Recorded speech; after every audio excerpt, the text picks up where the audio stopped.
কথাটা বুঝতে পেরেছেন? দাঁড়ান, আমি ক্লিয়ার করছি তো, আপনি মধ্যে কেন বলেন? ক্লিয়ার করছি। আপনি গ্রামের লোকের টাকা তুলে এক জায়গায় রান্না করছেন, তার ঘরে বাদ দিয়ে তাহলেও চলবে, কোনো অসুবিধা নেই। কথাটা বুঝতে পেরেছেন? আর যদি বলেন যে না আমরা ওটা রান্না করব না, যে যার পারে ঘরে করোগা, কুটুমজনকে নিয়ে গিয়ে খাওয়াবে, সেটাও জায়েজ আছে।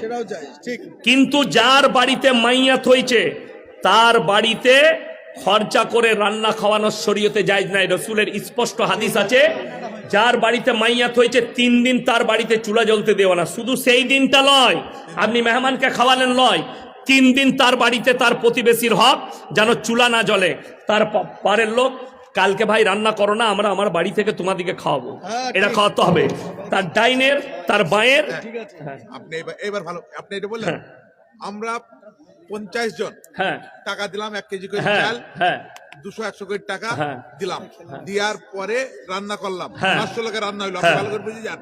পাড়ার লোক খেলাম, আমরা খেলাম, পাড়ার লোক খেলাম, সমাজের লোক জায়েজ আছে, দাঁড়ান, জায়েজ আছে, বাকি লোক খেলো, হ্যাঁ জায়েজ আছে। সেটা মরাবার 3টি বাড়ির পাশে রান্না বান্না করা হইলো, রান্না বান্না করা হইলো, সেই রান্না বান্না খাইলো, যদি মরাবাড়ির টাকা না লাই তাহলে কি তাদের জায়েজ আছে, এবং আপনিও খেতে পাবেন, আমি ইয়াসিনও খাবো।